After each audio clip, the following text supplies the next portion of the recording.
자, 여러분들, 이제는 하도 질려서 그런지 이런 소식 나오면 반가운 마음보다는 의심이 먼저 드는 것 같습니다. 세계 금융시장을 짓누르던 전쟁이라는 족쇄가 드디어 풀릴 수 있다는 소식인데 우리 같은 개미들은 그동안 비슷한 기대에 몇 번씩 대인 경험이 있잖아요. 그래서 이번에는 이게 진짠가 하는 의구심부터 생기는데 들뜨기 전에 어떤 게 확인된 사실이고 어떤 게 아직 말뿐인지 좀 차분하게 가려서 정리를 해보겠습니다. 트럼프 대통령은 이란과 전쟁을 끝낼 수 있는 위대한 합의를 이뤄냈다고 발표를 했습니다. 최근 들어 참 말이 많았는데 대규모 공습을 하겠다고 했다가 또 합의했다고 했다가 아주 정신이 없습니다. 이란 최고 지도자를 포함한 핵심 당사자들이 합의안에 승인을 했고 이 합의로 이란은 핵무기를 보유하지 못하게 됐다는 게 핵심적인 내용입니다. 예정됐던 공습은 취소가 됐고 합의문에 서명하면 원유 수송의 길목인 호르무즈 해협도 즉시 다시 열릴 것이라고 밝혔습니다. 그렇다면 시장은 이 소식에 어떻게 반응하고 있을까요? 시장은 실시간으로 반응을 했습니다. 국제 유가는 5% 넘게 급락했고 금은 온스당 4,150달러, 은은 66달러를 넘기며 큰 폭으로 뛰었습니다. 글로벌 증시는 일제히 반등했고 달러와 미국 국채 금리는 내려갔습니다. 전쟁이 끝난다는 소식에 유가가 빠지는 건 이해가 되는데 안전자산이라고 하는 금까지 함께 급등한 것은 언뜻 보면 이게 또 앞뒤가 안 맞거든요. 이런 모순이 지금 시장을 읽는 열쇠라고 할 수 있는데 자 보세요. 이걸 함께 풀어봐야 합니다. 물론 아직 축배를 터뜨리기에는 조금 이를 수도 있습니다. 이란 외교부는 합의와 관련된 사안이 모두 추측에 불과하며 아직 어떤 최종 결정도 내리지 않았다고 선을 그었거든요. 트럼프 대통령은 사실상 끝났다고 말하는데 정작 상대방인 이란은 아직 협상 중이라고 받아치고 있는 겁니다. 진짜 이런 거 보고 있으면 사랑 싸움도 이렇게 안 하겠다 싶고 참 지랄 맞다는 생각이 드는 건 어쩔 수 없는 것 같습니다. 사실 지금 시장이 사들이고 있는 것은 확정된 평화가 아니라 전쟁이 끝날 가능성이 전보다는 커졌다는 기대에 가깝다고 볼 수 있습니다. 기대는 서명이 나오면 현실이 되지만 서명이 미뤄지면 언제든 실망으로 바뀔 수가 있거든요. 그리고 실망으로 바뀌는 순간 지금 빠진 유가와 지금 오른 주가는 반대 방향으로 되돌아갈 수가 있습니다. 여기서 호르무즈 해협 이야기를 좀 해보겠습니다. 이 좁은 바닷길은 세계 원유와 가스 물동량의 20% 넘게 지나가는 아주 중요한 길목입니다. 전쟁이 커져서 이 길이 막힐 수 있다는 공포가 커지면 실제로 기름이 부족해지지 않아도 유가는 먼저 오르게 되어 있습니다. 앞으로 공급에 문제가 생길지 모른다는 불안 자체가 가격에 얹히는 건데 이걸 이른바 전쟁 프리미엄이라고 부릅니다. 반대로 해협이 다시 열릴 가능성이 커지면 유가에 붙어있던 그 프리미엄부터 빠집니다. 트럼프 대통령의 공습 취소 발표 직후 WTI가 배럴당 87달러대, 브렌트유가 89달러대까지 급락한 것도 기름이 갑자기 흔해져서가 아니라 공포의 값이 빠진 결과라고 할 수 있습니다. 물론 이번 전쟁 기간 동안 트럼프 대통령은 합의가 임박했다는 발언을 여러 차례 내놓았고 시장은 그때마다 급등과 급락을 반복해왔습니다. 발표가 나오면 유가가 빠지고 주가가 떴다가 협상이 틀어지면 그대로 되돌아가는 패턴이 이미 여러 번 있었단 말이에요. 그래서 지금 확인해야 할 것은 트럼프 대통령이 어떤 말을 했느냐가 아닙니다. 미국과 이란 양측의 공식 서명이 실제로 나오는지 그리고 호르무즈 해협에서 선박 운항이 실제로 정상화되는지 이걸 봐야 합니다. 이 두 가지가 확인되기 전까지는 시장의 움직임도 언제든 되감을 수 있는 잠정적인 반응으로 봐야 할 겁니다. 이르면 이번 주말 JD 벤스 부통령이 날아가서 서명을 할 수도 있다고 하는데 이번에는 제발 이 정도에서 좀 마무리가 되면 좋겠습니다.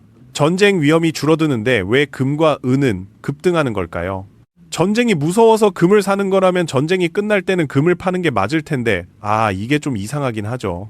그 답은 최근 금 시장을 누르고 있던 진짜 부담이 전쟁 공포 그 자체가 아니었다는 데 있습니다. 전쟁이 만들어낸 고유가 그리고 그 고유가가 끌어올린 고금리 우려가 금을 누르고 있었던 겁니다. 유가가 오르면 휘발유값, 운송비, 생산비가 같이 오르고 물가가 다시 강해지잖아요. 물가가 강해지면 연준은 금리를 내리기 어려워지고 경우에 따라서 더 올려야 할 수도 있습니다. 금은 이자를 한 푼도 주지 않는 자산이라서 금리가 높아질수록 상대적으로 매력이 떨어지게 됩니다. 그런데 공습이 취소되고 유가가 급락하자 시장은 에너지발 인플레이션이 더 나빠질 가능성을 낮게 잡기 시작했습니다. 그 결과 미국 국채 금리와 달러가 내려갔고 이자가 없는 자산인 금과 은의 매력이 되살아난 겁니다. 전쟁이 끝나서 금이 오른 게 아니라 전쟁이 만든 금리 부담이 풀릴 기미를 보이면서 금이 오른 것이라고 보는 게 맞을 것 같습니다. 물론 과한 기대는 여전히 좀 조심스러울 수 있습니다.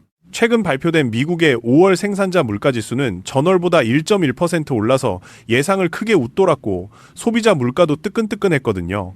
이 때문에 시장에서는 연내 금리 인상 가능성을 보는 시각이 오히려 살아있는 상태입니다. 지금 상황은 금리 인하가 가까워졌다는 신호라기보다 전쟁 때문에 연준이 추가 긴축으로 내몰릴 위험이 조금은 더 줄었다는 정도로 읽는 게 정확하지 않나 생각됩니다. 이렇게 보면 주식과 금이 동시에 오른 것도 전혀 이상하지 않습니다. 주식은 전쟁과 고유가 부담이 줄어든 것을 반겼고, 금은 국채금리와 달러 하락의 도움을 받은 겁니다. 뿌리는 유가와 금리 부담 완화라는 하나의 변화에 닿아 있는 것이죠. 이런 흐름이 왜 우리 코인 시장에 중요한지 데이터로 짚어드릴 텐데, 이런 거시적인 흐름 놓치기 싫으신 분들은 구독 한번 눌러두고 편하게 들어보시죠.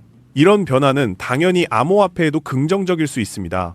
유가가 안정되고 금리와 달러가 내려가면 위험자산을 짓누르던 거시 환경이 한결 가벼워지기 때문입니다. 그런데 거시 환경이 좋아졌다고 해서 비트코인 차트의 하락 구조까지 그 자리에서 끝나는 것은 아닙니다. 지금부터가 이번 분석에서 가장 불편하지만 또 가장 필요한 부분이 아닐까 싶습니다. 분석가 타라는 최근 비트코인이 2022년의 조정 구조를 반복하고 있을 가능성을 제기했습니다. 중요한 것은 이런 분석이 곧바로 폭등을 점친 게 아니라 오히려 마지막 하락이 남을 수 있다는 경고에 가깝다는 겁니다. 2022년에 무슨 일이 있었는지 떠올려보면 이해가 쉽습니다. 비트코인은 69,000달러 고점에서 33,000달러까지 먼저 무너졌습니다. 그 뒤에 48,000달러 부근까지 반등하면서 많은 투자자에게 바닥이 끝났다는 안도감을 줬거든요. 그런데 진짜 하락은 그 다음이었습니다. 그 반등이 끝나자 비트코인은 15,000달러 부근까지 다시 내려갔습니다. 크게 떨어지고 한번 반등해서 착각을 준 뒤에 마지막 하락이 나오는 구조였던 건데, 기술적 분석에서는 이걸 A파, B파, C파라고 부릅니다. 타라는 현재 비트코인이 당시 B파 후반과 C파 시작 사이에 있을 가능성을 내다봤습니다. 지난 5월에 82,800달러까지 나왔던 반등이 안도랠리의 끝이었는지는 아직 확정되지 않았고요. 현재 61,000달러대인 비트코인이 72,800달러 부근까지 올라가서 거기서 저항이 확인돼야 이 구조가 분명해진다고 설명을 했습니다. 이런 분석이 사실 좀 짜증나는 이유는 2022년 마지막 하락의 속도에 있습니다. 당시 C파가 시작된 뒤 첫 12번의 주간 차트 중에서 11번이 마이너스 음봉이었습니다. 의미 있는 반등 없이 빠르게 내려가면서 빠져나올 기회조차 거의 주지 않았단 말이죠. 물론 과거 차트가 그대로 반복된다는 보장은 없습니다. 지금은 금리 환경도, 기관 수요도, ETF 시장의 규모도 그때와는 완전 다르기 때문입니다. 다만 닮은 꼴이라는 이유로 무턱대고 안심하거나 공포에 빠질 근거도 없다는 자세가 중요하지 않을까 생각됩니다. 한 가지 더 기억할 만한 사실이 있는데, 2022년에 바닥을 찍은 뒤에도 비트코인은 곧바로 오르지 않았습니다. 대략 9주 동안 좁은 구간에서 지루하게 횡보하며 바닥을 다졌고, 그 인내의 시간이 지난 뒤에야 2025년 사상 최고가인 126,000달러대까지 8배 넘는 상승이 나왔습니다. 폭락도 빨랐지만 회복은 아주 긴 기다림을 요구했다는 겁니다. 요즘처럼 하이닉스, 삼성전자, 스페이스X에 대한 3배 레버리지 상품까지 나오는 시대에 이런 기다림을 코인 시장에서 감수해야 하냐는 생각이 들기도 하죠. 왜 요즘 코인 시장 유동성이 이렇게 씨가 말랐는지도 생각해 볼 수 있는 부분입니다. 정리하면 트럼프 대통령의 합의 발표는 비트코인 반등의 명분을 만들어줬지만 바닥을 확인해 준 건 아닙니다. 앞으로 봐야 할 것은 반등이 나왔을 때 거래량과 수요가 따라오는지, 주요 저항을 회복하는지, 그리고 다시 저점을 깨지 않고 버티는지입니다. 그렇다면 XRP의 상황은 어떨까요? XRP에서 지금 가장 흥미로운 대목은 가격과 돈이 서로 다른 방향을 바라보고 있다는 겁니다. XRP는 2025년 7월 고점인 3.66달러에서 현재 1.1달러 부근까지 70% 정도 무너졌습니다. 가격만 보면 투자자들의 신뢰가 완전히 무너진 것처럼 보이기도 하죠. 그런데 ETF에 들어온 돈은 다른 얘기를 하고 있습니다. 블룸버그의 ETF 애널리스트 제임스 세이파트의 분석을 보면요, XRP 현물 ETF는 약세장 한복판에 출시됐는데도 연초 이후 꾸준히 자금이 들어왔고, 2025년 11월 이후 누적 순유입이 14억 3천만 달러에 이른다는 겁니다. 반면 비트코인 ETF에서는 최근 30일 동안 21억 달러 넘는 자금이 빠져나갔고, 이더리움 ETF도 월간 순유출을 기록했습니다. 가격이 가장 많이 빠진 자산에서 돈이 가장 안 빠지고 있는 상당히 묘하고 재밌는 그림입니다. 그렇다고 이걸 기관들이 XRP의 미래를 확신한다고 단정하기는 좀 애매합니다. 세이파트의 설명에 따르면 ETF로 투자하는 사람들은 보통 전체 자산의 2%에서 5% 정도만 배분을 합니다. XRP가 반토막이 나도 전체 포트폴리오의 충격은 제한적이라서 자산 대부분을 코인에 넣어둔 투자자처럼 급하게 손절할 이유가 없다는 거죠. 한마디로 단기 가격에 쉽게 흔들리지 않는 끈적한 돈이라고 할 수 있습니다. 당장의 상승을 보장하지는 않지만 시장이 돌아설 때 바닥을 받쳐주는 수급 기반이 될 수 있는 겁니다. 그렇다면 XRP의 진짜 바닥은 대체 어디라고 봐야 할까요? 분석가 알리 같은 경우에는 2017년부터 9년 가까이 이어져 온 장기 상승 추세선에 주목했습니다. 2020년 3월에 0.1달러, 2024년 7월에 0.38달러처럼 XRP가 이 추세선에 닿을 때마다 큰 반등이 나왔거든요.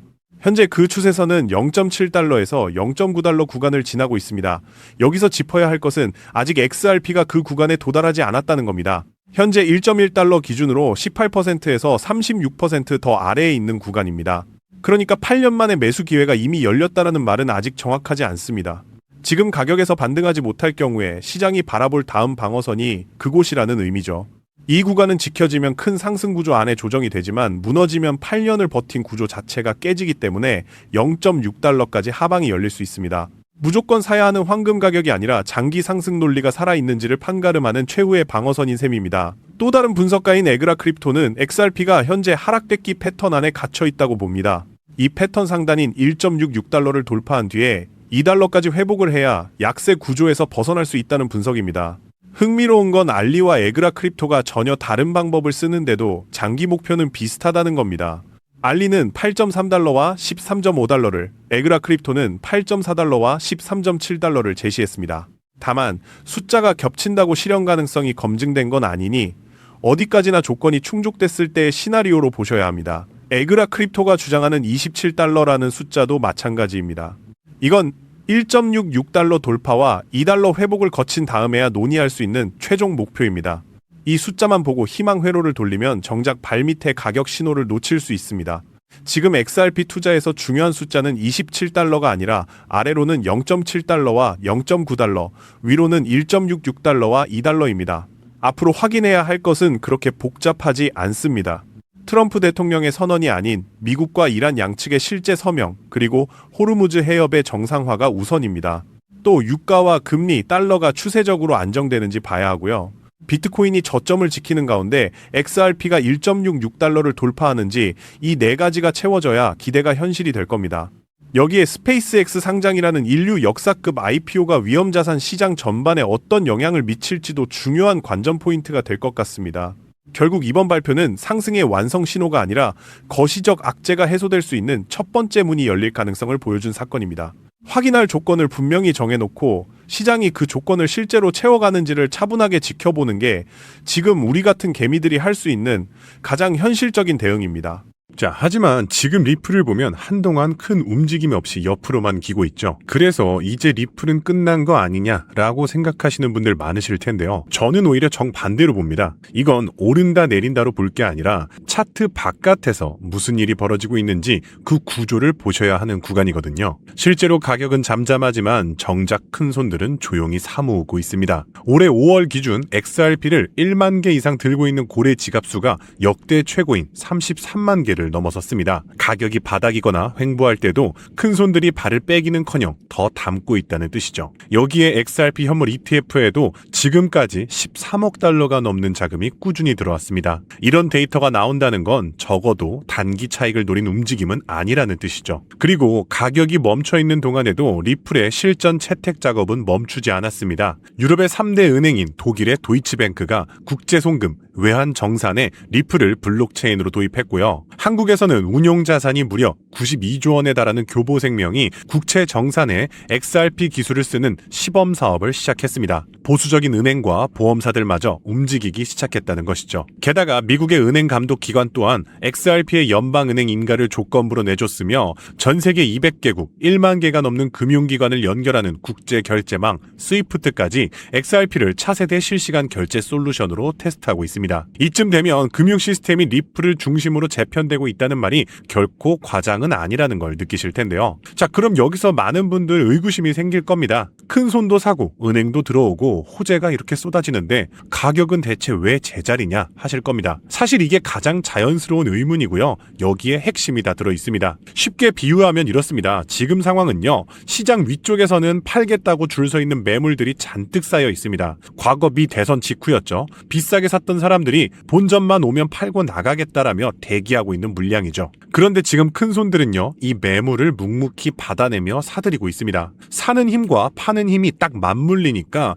가격이 위로 가지도 아래로 내려가지도 못하고 제자리에 머물고 있는 것이죠. 시장에서는 이렇게 큰 손이 물량을 빨아들이는데 가격은 옆으로만 기는 구간을 우리는 매집 국면이라고 부릅니다. 즉 지금 가격이 제자리인 것은 힘이 빠져서가 아니라 위에 쌓여 있었던 대기 매물들을 큰 손들이 묵묵히 받아내고 있기 때문이죠. 이 물량이 다 소화되는 순간이 진짜 출발점이 되는 거고요. 차트가 조용한 지금 시점이야말로 진짜 그림은 바로 차트 밖에서 그려지는 법입니다. 자, 그러면 여기서 중요한 질문이 남습니다. 지금과 같은 시장에서 우리가 큰 돈을 벌기 위해서는 이렇게 조용할 때 리플 하나만 사두면 되는 거냐? 그렇게 물어보신다면 저는 절대 그렇지 않다고 말씀드리고 싶어요. 큰 돈을 굴리는 기관들은요, 절대 한 종목에만 자금을 몰아넣지 않습니다. 앞서 큰 손들이 리플을 묵묵히 매집하고 있다고 말씀드렸죠. 그렇게 리플로 들어온 자금은 한 곳에만 머물지 않습니다. 리플과 직접 연결된 생태계 종목들로 흘러들어가고 이때 덩치가 작은 후속 종목일수록 같은 자금이 들어와도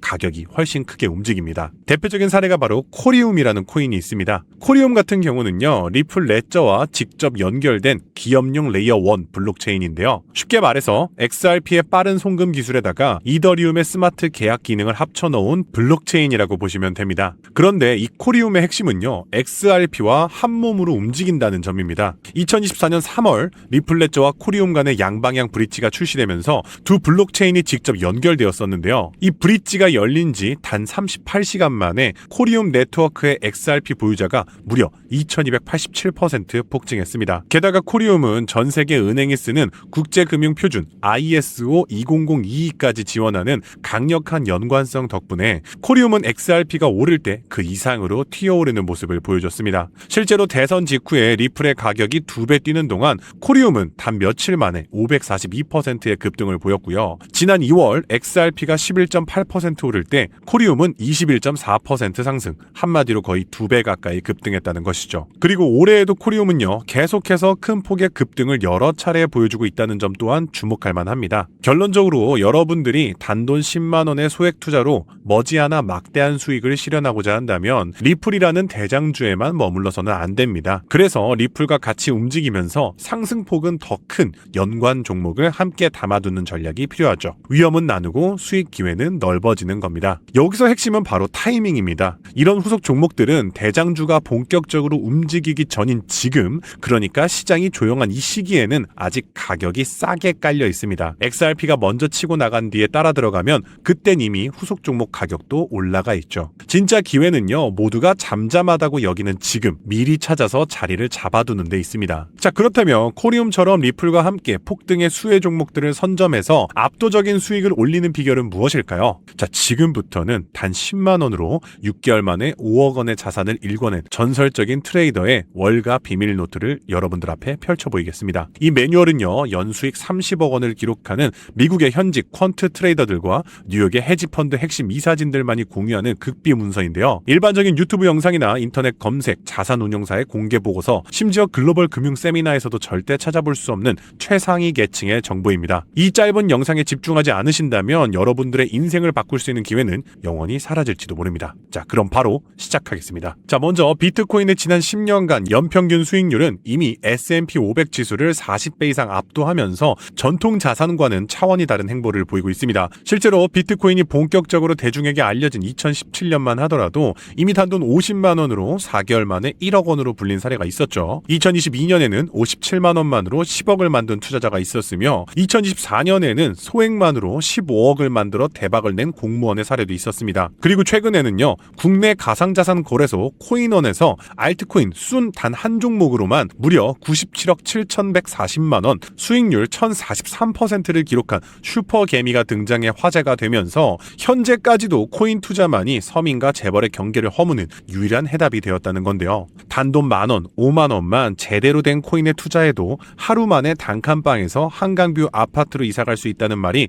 이제는 농담이 아니라는 겁니다. 자, 그럼에도 불구하고 우리 주변을 둘러보았을 때 코인 투자로 수억 대의 부자가 된 사람들을 찾아보기 어려운 이유는 도대체 무엇일까요? 그것은 아직도 비트코인, 이더리움, 리플 같은 이제는 몸집이 너무나도 커져버린 메이저 종목에만 몰리는 군중 심리 때문이라는 겁니다. 실제로요, 작년 2025년을 살펴보면요, 비트코인이 비교적 안정적인 흐름을 보였던 그 해에도 가장 높은 수익률을 기록한 종목은 신규 프로젝트였던 빌드온으로서 무려 4,113%라는 폭등을 기록했다는 것이죠. 즉 실제로 단기간의 소액만으로 인생을 역전시켜주는 종목은 비트코인, 이더리움 같은 메이저 코인이 아니라 이러한 중소형 알트코인들이었다는 것입니다. 한마디로 코인 시장에서의 핵심 수익률은 섹터를 제대로 짚은 중소형 종목들에서 나왔다는 뜻이죠. 자, 그럼 여기서 질문이 하나 생기죠. 저런 아무도 모르는 폭등 섹터 도대체 어떻게 찾느냐란 말인데, 현재 코인 투자는요, 이렇게 3천만 개가 넘는 코인 종목 중 하나를 무작정 집어드는 게 아니라 오로지 이 대형 기관들의 자금 전용 게이트를 통과한 코인만 담아둬야 한다는 겁니다. 즉 미국의 대형 기관들이 매집하는 주도 섹터와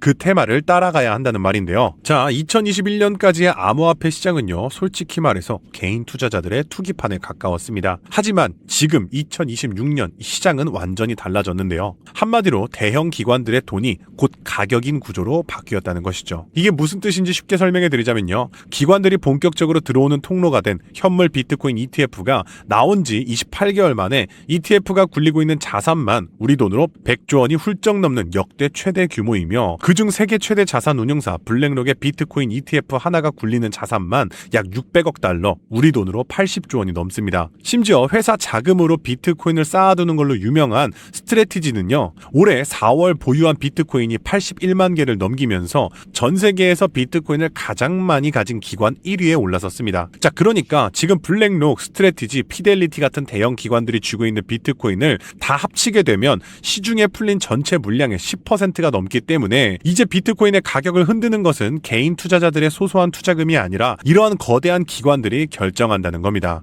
바로 이 대목이 앞에서 말씀드렸던 리플 이야기와 정확히 맞물립니다. 지금 리플을 조용히 사모으고 있는 큰손들도 결국 이 기관이 가격을 만드는 흐름의 일부이기 때문이죠. 그러면 이제 정말로 중요한 포인트가 남았죠. 이제 코인 시장 대형 기관이 주도한다는 건 알았는데 블랙록 같은 거대 기관이 투자하는 다른 코인과 다른 테마는 무엇이냐는 겁니다. 아시다시피 대형 기관들은 절대로 한 종목, 한 섹터, 한 테마에만 자금을 투입하지 않죠. 그렇다면 지금 가장 주목해야 할 테마는 과연 무엇일까요? 2026년 전 세계 대형 기관들이 가장 치밀하고 거대하게 준비하고 있는 테마, 바로 실물 자산 토큰화입니다. 영어로는 토크나이제이션, 줄여서 RWA라고 부르는데요. 뭐 아시는 분들은 아시겠지만 아직까지 이 RWA가 뭔지 모르시는 분들을 위해서 제가 쉽게 풀어드리면요, 여기 10억짜리 아파트가 한 채 있습니다. 보통 사람들은 10억이 없으니까 이 아파트에 투자하기가 쉽지 않겠죠. 자, 그런데 이 아파트를 100만 개의 디지털 증서, 즉 토큰으로 잘게 쪼갠다고 해볼게요. 자, 그러면 10,000원만 있어도 이 아파트의 100만 분의 1을 살 수 있습니다. 부동산뿐만이 아닙니다. 비싼 국채, 주식, 금처럼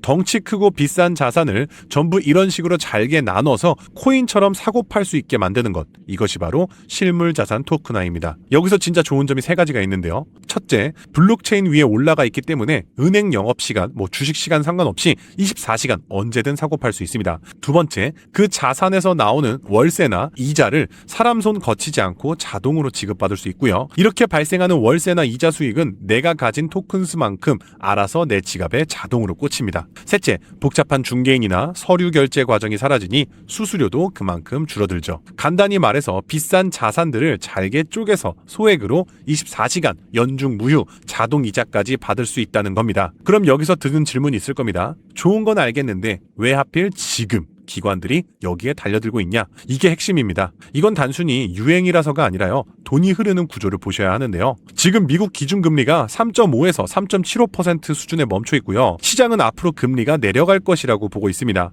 은행 이자가 5%일 때는 그냥 은행에 넣어두면 됩니다. 그런데 이자가 2에서 3%로 떨어진다? 사람들은 어디 더 이자를 주는 데 없나 하고 두리번거리기 시작하죠. 지금 기관들이 딱 그 상태입니다. 그런데 마침 갈 곳을 찾는 대기 자금들은 역대급으로 쌓여 있고요. 달러에 연동된 가상화폐, 그러니까 스테이블 코인 물량만 해도 역대 사상 최고치를 찍고 있습니다. 이 막대한 돈이 은행 예금보다는 좀 더 주면서 미국 국채만큼 안전한 상품을 찾고 있는데 바로 그게 지금 말씀드렸던 토큰화된 국채 상품인 겁니다. 실제로 블랙록이 만든 토큰화 국채 펀드는요, 연 5.2%의 수익을 주고 있습니다. 정말 굉장하죠? 안전성은 미국 국채 수준으로 높습니다. 예금보다 높으면서 안전하니까 기관 입장에서는 마다할 이유가 없는 것이죠. 그래서 블랙록은요, 2024년 3월에 비들이라는 토큰화 펀드를 내놨는데요. 달러와 미국 국채 같은 가장 안전한 자산을 코인의 형태로 담아둔 상품입니다. 이 펀드가 지금 굴리는 자산이 약 29억 달러, 우리 돈으로 4조 원에 달합니다. 이게 말로만 큰 게 아니고요. 비들 토큰화 상품을 들고 있는 사람들에게 지금까지 실제로 지급한 이자가 누적으로 1억 달러가 넘습니다. 이거는 이자를 언젠간 주겠다가 아니라 이미 현금으로 다 나갔습니다. 블랙록뿐만이 아닙니다. 운용 자산만 1조 6천억 달러가 넘는 프랭클린 템플턴은요, 단돈 20달러부터 수수료 제로에 가까운 토큰화 펀드에 들어갈 수 있게 상품을 열어놨습니다. 자, 그럼 이 시장이 현재 얼마나 클까요? 전 세계 실물 자산을 블록체인에 올린 규모가 2026년 5월 기준 340억 달러, 우리 돈으로 47조 원을 넘어서 역대 최고치입니다. 이게 불과 3년 전에는 15억 달러였습니다. 3년 만에 20배가 커진 겁니다. 이게 끝이 아니죠. 전 세계 채권, 부동산 같은 진짜 자산을 다 합치면 수백조 달러인데 그중 지금 블록체인에 올라온 것은 1%도 안 됩니다.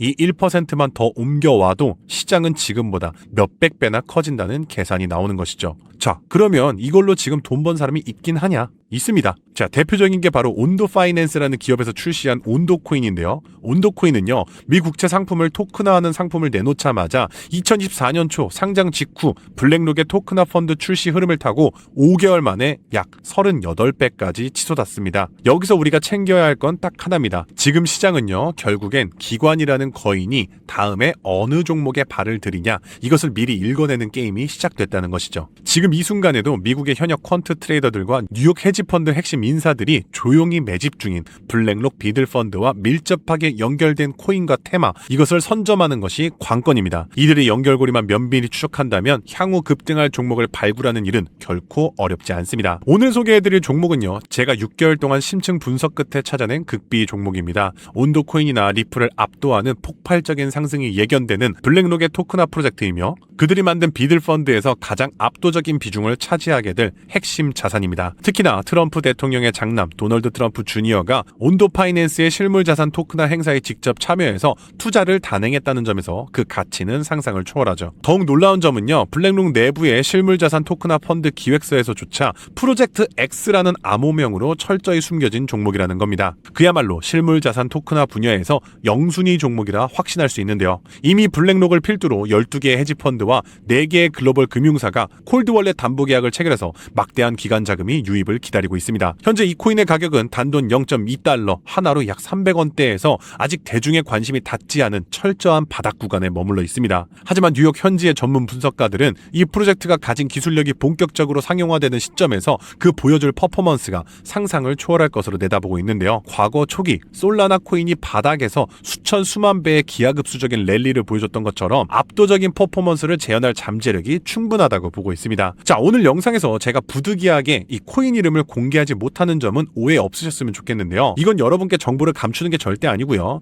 제 유튜브 분석 내용을 그대로 빼돌려서 돈을 받고 팔아먹는 악질 업체들을 막기 위함입니다. 그래서 이러한 악질 업자들을 걸러내고 진심으로 저를 믿고 구독해주신 진짜 구독자분들께만 안전하게 정보를 전달해드리기 위한 방어 조치인데요. 정보 받아보시는 방법 아주 간단합니다. 모바일 화면 조회수 우측에 있는 더보기를 펼치시면요, 이 혜택 받기 파란색 링크가 있을 겁니다. 거기로 들어가셔서 짧은 설문지에 답변만 남겨주시고 전송 버튼 눌러주시면 끝입니다. 남겨주신 연락처로 제가 직접 최대한 빠르게 정보들을 보내드리고 있습니다. PC로 보고 계신 분들도 영상 하단 설명란에 동일한 파란색 링크가 있으니까 클릭 후 폼을 완성해주시면 신속하게 공유해드리겠습니다. 제가 매번 신신당부 드렸습니다. 절대 무리해서 한 번에 큰돈 넣지 마시고요. 밥 한 끼, 커피 한 잔 값인 단돈 5,000원에서 만원 정도의 소액으로만 테스트로 시작해보시는 거 권장드립니다. 일단 블랙록의 본격적인 프로젝트가 가동되면 사전 판매 물량 300만 개는 순식간에 동인할 것이기 때문에 한 발 앞서서 자리를 선점해 두셔야 합니다. 다시 한번 말씀드리지만 저는 단 1원의 금전도 요구하지 않는 100% 무료 나눔 정보입니다. 제게 필요한 것은 채널을 키울 수 있도록 여러분들의 구독과 좋아요 뿐이고요. 혹시라도 저를 사칭해서 돈을 요구하는 사람들이 있다면 무조건 제가 아니니까 차단하시면 되겠습니다. 블랙록이 선봉에서 지휘봉을 잡고 트럼프가 규제의 빗장을 박살내면서 미 정부가 막대한 실물 자산을 블록체인 위로 쏟아내는 역대급 금맥 폭발의 시기입니다. 이 거대한 세 가지 모멘텀이 정확히 겹치는 유일한 좌표는 아까 말씀드렸던 RWA 실물자산 토큰화 프로젝트 단 하나뿐이고요. 다시 한번 말씀드리지만 과거 불장 당시에서도 단돈 몇십만 원이 수백 배의 기적을 만들어냈던 그 폭발적인 랠리를 다시 한번 노려볼 수 있는 절호의 기회입니다. 세력들이 매집의 문을 닫고 출발해버리기 전에 여러분의 계좌에 꼭 담아두시길 권장해 드릴게요. 오늘도 끝까지 시청해주셔서 감사드리며 다음 영상에서도 저는 여러분의 자산 가치를 극대화해줄 최고의 정보로 찾아오겠습니다. 감사합니다.